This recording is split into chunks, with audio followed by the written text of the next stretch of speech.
everybody, welcome to Rewrite Your Reality with Reese. I am your host, and today I want to talk about a very cool question that came up in my awareness, where there's a couple who are experiencing conscious creation from very different sides while being a couple, right?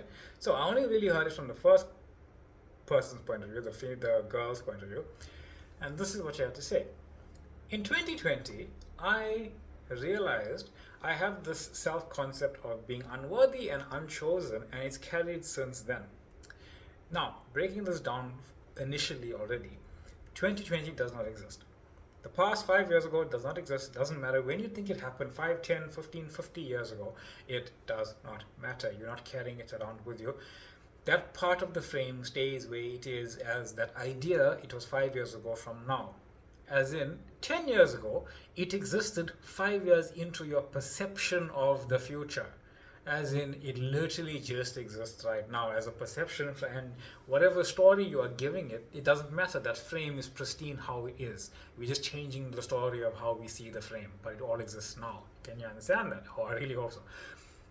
Because from 2015, the frame that she experienced herself saying, I am not chosen in 2020, existed 5 years in the future. She just became aware of it in that moment. And now she's changing the story. I am not chosen 5 years later, but it's all existing now. And the only thing that changes is the story about the frame. That's it. Right? Moving on. We know time doesn't exist. We know time is all now. Well, if you don't know, you do. Right? So, yeah. Now, this made me chuckle a little, but I know it's not the most pleasant of experiences for, but it's cool, it's good, it's a good experience to know you are the one that creates reality, not anyone else in your reality. So her boyfriend read, and if you're not familiar with this book, A Course in Miracles, which is a guideline delivered by God through somebody. It's all God through God. So it doesn't really matter whether you believe that or not. It is, right? It might as well be me talking as God, through the camera, through you, through listening as God. It's all just God, no separation, right?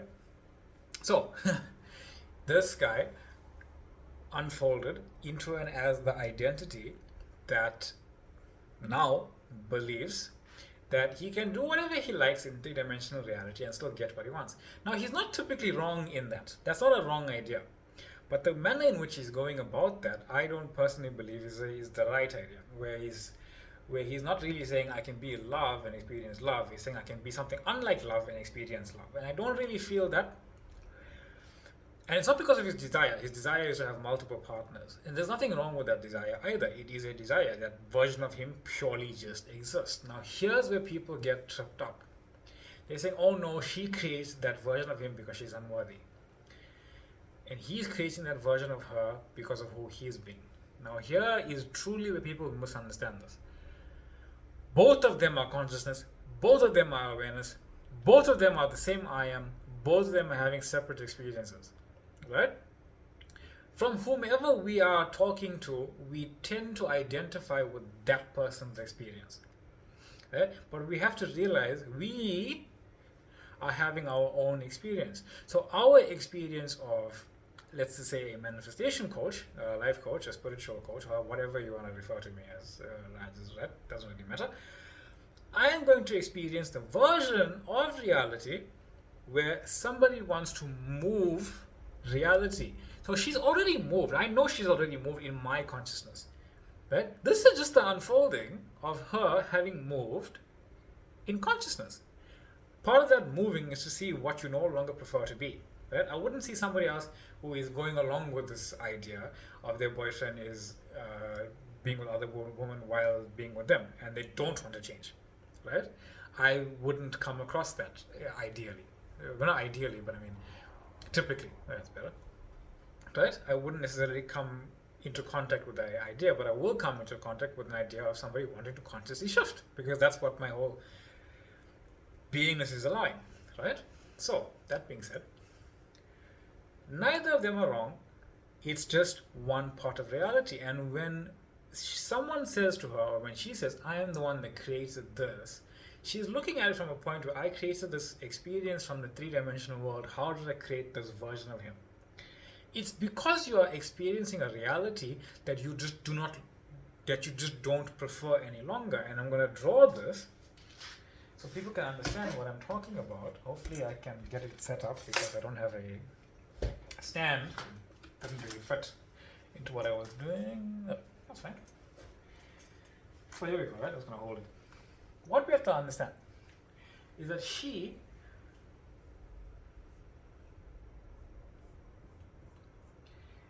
is one part of reality. He is also one part of reality. But they're both coming from the same I am. Right? It's the same I am that's doing that. But that I am is having separate experiences via both of them.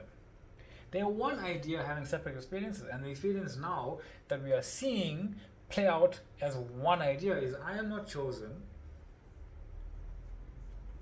I am not chosen, and I can have multiple love, multiple points of love, multiple experiences of being with other women. We're just going to call it love for the moment, because it is all just love. We have to understand is that nothing's wrong with her, nothing's wrong with him. No matter how much we want to identify with the heartbreak, and no matter how much you want to say, oh no, you're just breaking a heart by how you are carrying on, none of that's true. It's literally all just I am having its own experience of this idea. How do we shift from this idea though? We have to understand is that as I am, your individual consciousness that you are projecting from whichever point of view that you're projecting it from, as in from the girl's point of view, coming to me in my point of view, she can shift her actual consciousness into a version of reality she prefers. I am chosen, I am worthy, I am fulfilled. He can no longer exist in her awareness. He has to reflect her because she's the one that's conscious. You see, we're always coming into contact with consciousness as a conscious experiencing. We're only coming into contact with consciousness as a conscious experience. But you have to understand, from that point of view, whose point of view are we going to see? We, in the manifesting community, as long as you are realizing that you are fulfilled, you are going to experience people shifting. So you will see him shifting, you will see them shifting, because you are shifting. She will see herself shifting, and she will experience that shift via her own reflective reality, as in seeing the version of him that relates with the version of her that knows she's always chosen, that knows she's love. Right? I hope that's very clear, because sometimes people don't really understand, especially when there's like a third person involved looking at both of them and saying, okay, well, why am I seeing this person do that? Why am I seeing that person do that? Because from my point of view, what is it am I allowing into my awareness? I am allowing people to come into my awareness who choose to consciously shift into their desired reality and experience that shifting. This is part of her experiencing that shifting, where she experiences a different version of him. He has to change because in my awareness, he can no longer be in that reality because of her coming into my reality. But the source of all that is me, my own awareness, right? But looking at it from their point of view, she already shifted. She's already that version of herself. She just has to consciously be aware of it now, and he can no longer exist in her reality. He may not come back into her reality. I have no idea what's going to happen with her. I truly don't, because it's up to her to decide for herself, right? So she shifts into that version of self that's chosen. He can no longer stay and not choose her. He has to be the version of himself that chooses her, because she chooses herself as that version. The version of herself that is reality, that is already in that relationship with him or whomever she decides to be. So I came up with a cute, I hope that looked cool on camera. Well, whatever, doesn't really matter. Oh, I still hope it did.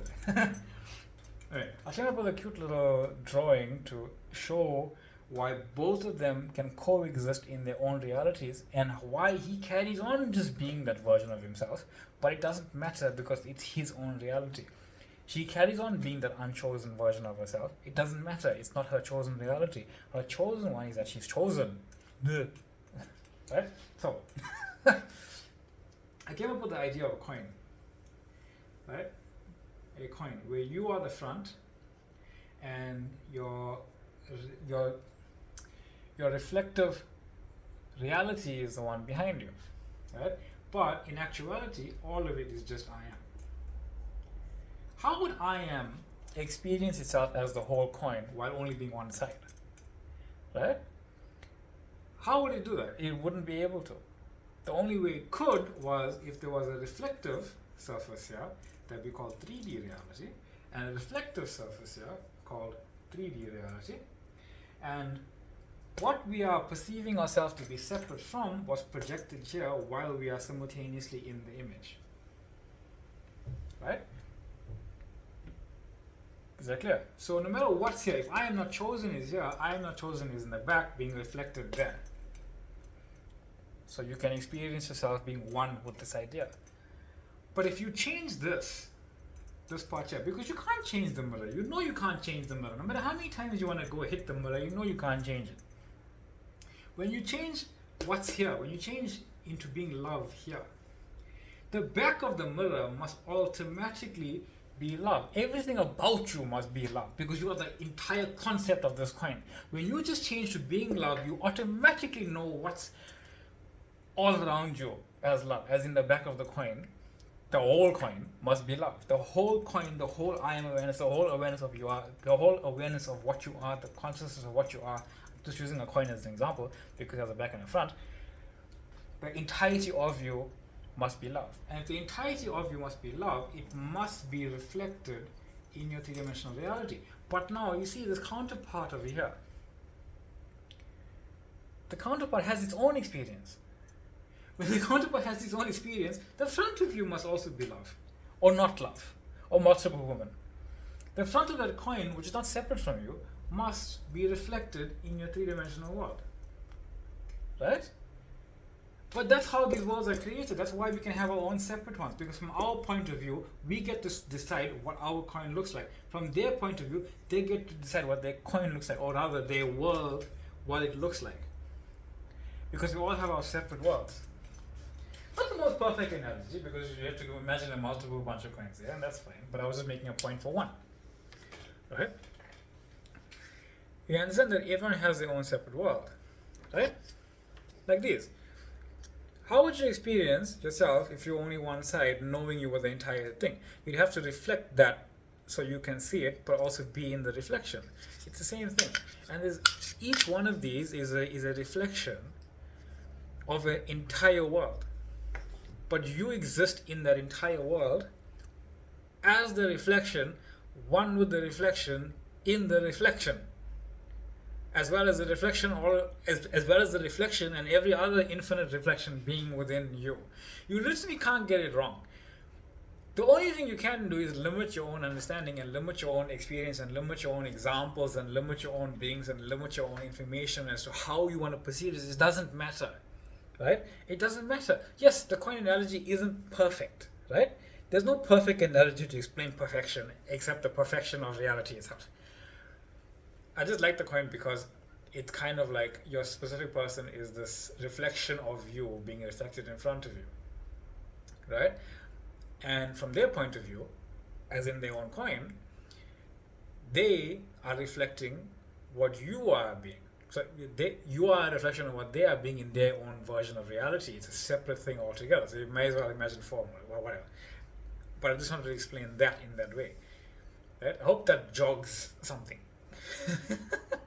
Anyway, thank you all for being here. Much love, much light. I appreciate the following. Right? I appreciate the comments. I appreciate the beautiful comments on the last video. I appreciate it. I have a Facebook group available if you want to join, and email me if you want to get to know more stuff and have specific questions. You know, sometimes people don't feel comfortable in talking in the comment section. That's fine. There's a TikTok page available if you want to join that. That being said, much love, much light, and I'll see you on the next one. Bye.